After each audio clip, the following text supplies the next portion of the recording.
Hey there everybody, it's Mark Grilly. I'm back with another how to draw video. This is one in an ongoing series of videos on how to draw clothing.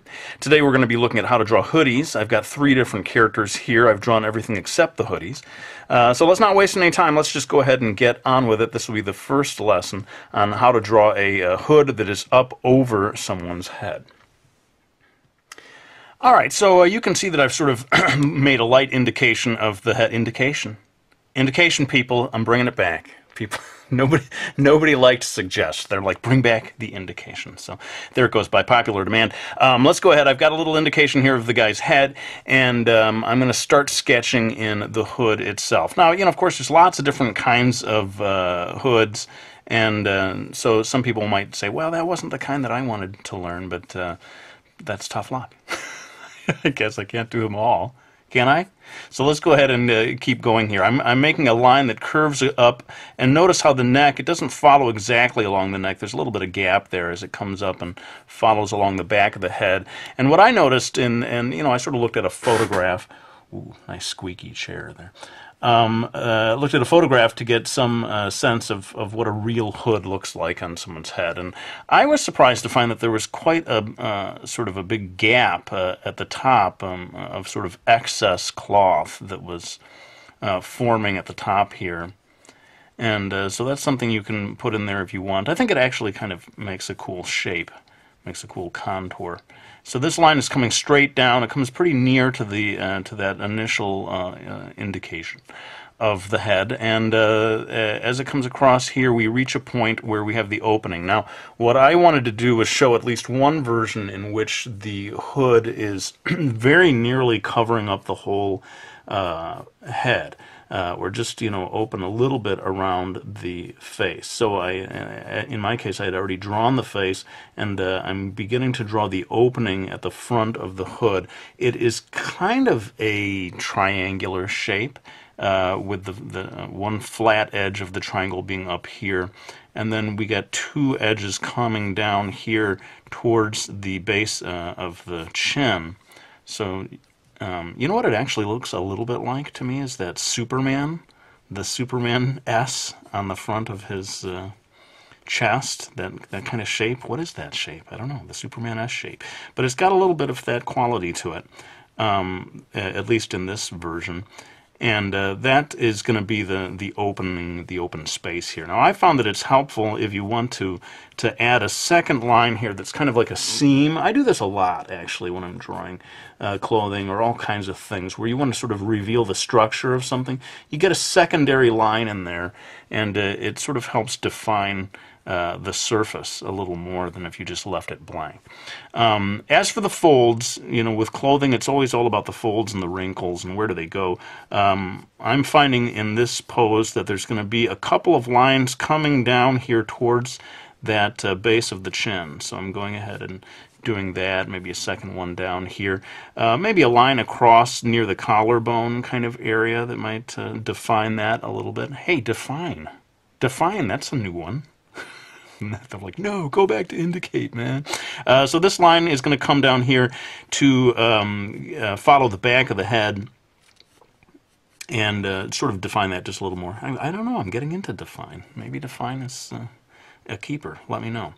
So these basic lines here are pretty much finishing it up. I want to, on each one of these, we're going to have the sort of strings that come down, the chords, the pull strings. I guess they're pull strings. And of course there's always 2 of them, in real life they sort of like sometimes become different lengths, but in your drawings you can make them nice and perfectly balanced. That pretty much does it. I'm going to go ahead and time-lapse a little here to finish this one off. Let me put one last thing in here, because there was, when I was looking at the photograph, I noticed to sort of show the looseness, or the fact that this is kind of just filled with air up here instead of following along the top of his head. A couple of extra lines in here can help to finish that off. So I'm going to go ahead and switch from my, this is not the Ticonderoga, this is the Oriole again. I don't know, I'm on an Oriole kick now. And switch over to the black Prismacolor for doing my final lines, and then we'll come back and do the rest of them.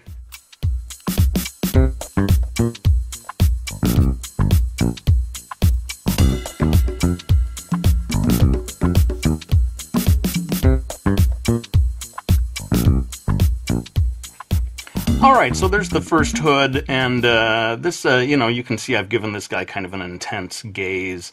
It is useful for doing the sort of, I don't know if it's necessarily a bad guy, but kind of cool-looking guy when you have the hood up over the head. In fact, sometimes the hood will come all the way down and obscure the eyes. You know, maybe I can do that in a future video. But let's go ahead and move on to the next one and see what we can learn from that. Okay, with this one I'm not as zoomed in as much as I was with the other one. That's because I'm not only going to be doing the hood, but I'm going to be doing sort of the opening of her jacket or raincoat here. So let's go ahead and get started. I'm going to draw the opening of the hood, or the hoodie. Someone needs to educate me about this. Is there a difference between a hood and a hoodie? It's like the hoodie is for the girls and hood is for the guys? I don't know. Somebody teach me these things. Vitally important, clearly, to being an artist is knowing the difference between a hood and a hoodie. So I'm drawing the opening here. It comes across the top of, or not really the very top, but sort of across the middle of her forehead. And it follows along here. And what I'm doing is creating a sort of a long, slightly diagonal line. This hood is open. I mean, she doesn't have it zipped up or closed around her face the way the guy did before. And so it comes down here, and this sort of just trails off into one side of this raincoat. I sort of see this as a raincoat, what she's wearing here. Now, one interesting thing that happens down here at the bottom is as the opening comes down, it sort of opens out a little, and you begin to see the inside of the hood. Right here, and if you want to add a little detail here, you can get the zipper, and that helps sort of show that it's folding over, and you're seeing the sort of inside come out. And I'm just making these lines fairly loose down here because it is, like I said, an unzipped jacket that's open for our view. Now, over here, a kind of interesting thing happens. The looseness of the cloth creates a small section. It's kind of roughly, I don't know, triangular sort of a section that's in there, which just is sort of loose folded cloth. And then over here, and notice the relationship between, you know, I had the indication of the head. There's this kind of a loose gap between those two. And again, just a little bit of sort of pocket or pointed area up here. Again, I noticed that coming up again and again in a lot of different types of hoods. Before it curves back and reconnects with that first line of the opening. Now, one thing you can do is create a second sort of seam here that's shows kind of how the cloth was folded together, and I'm going to go ahead and do, as I did before, a kind of second line here. I like to do this with clothing a lot, just at the edge. It somehow completes it for me. And that's pretty much it. I'm going to go ahead and time-lapse through. Oh, wait a minute, that's not it. I got to do the pull strings. So I'm not so sure about what the real length of these would be, but of course I don't want to have it go beyond the video frame. So I am actually going to have it stop right here, whether it would really be that long or that short in real life or not. Please don't attack me if this doesn't actually match up with real clothing dynamics from real life. Let's go ahead and kick it into time-lapse. I'm going to go ahead and add some shading, maybe come back. But one thing I'm going to be doing that I think you'll enjoy seeing is adding a pattern, a sort of a plaid pattern to this, and that really does help for indicating the surface and making it just look a little more three-dimensional that way. But again, to save time, I'm going to go ahead and do all of this in time-lapse.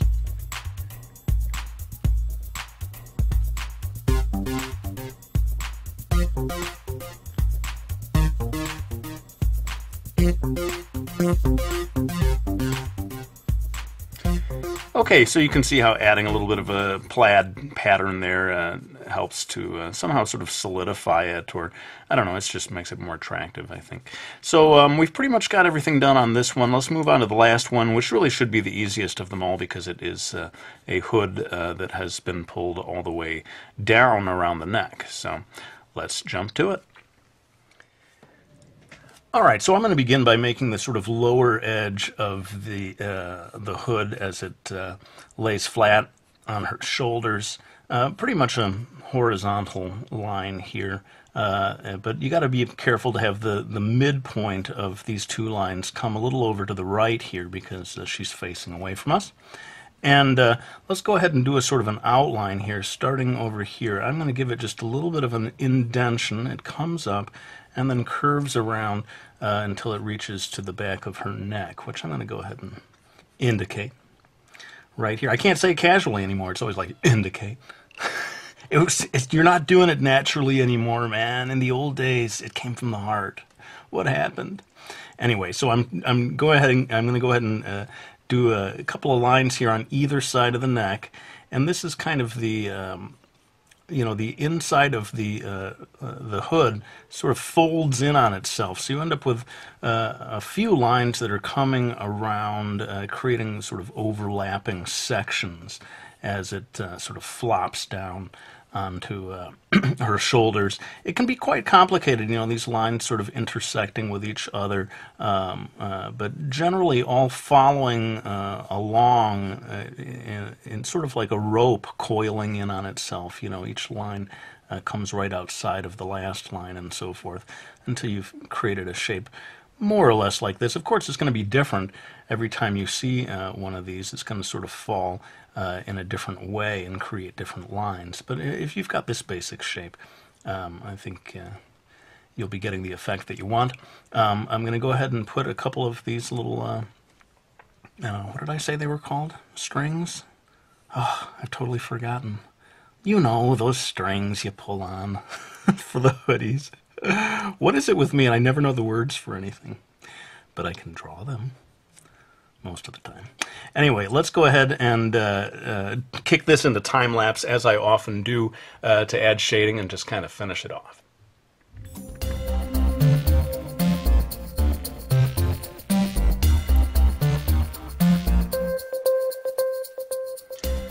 Okay, well, that kind of takes care of that last one. I hope that you found that useful. Let me go ahead and pull back one last time so you can see all three at once, and we'll have a few final words before I end the video. All right, well, there you have it. 3 different ways of drawing hoods, hoodies, hooded people. I hope you enjoyed this video. As always, I'd like to thank the people who've got my graphic novels, Meeky Falls and Brody's Ghost. Greatly appreciate your support. Thanks so much to everyone who has ordered the original artwork. The response has been really great. If you live in the United States, I encourage you to jump on that opportunity because I am going to open it up to international orders. And when that happens, I think it's going to, there's going to be a backlog, and it's going to take me longer to get through them all. But for now, it is still just for people living in the United States. So I'll make a little link to that video if you want to put in one of those orders, and I greatly appreciate it if you do. But for now, let me go ahead and lay down the pencil, as I always do, and thank you, as I always do, for watching these videos, and leave you with the promise that I will be back with another one real soon.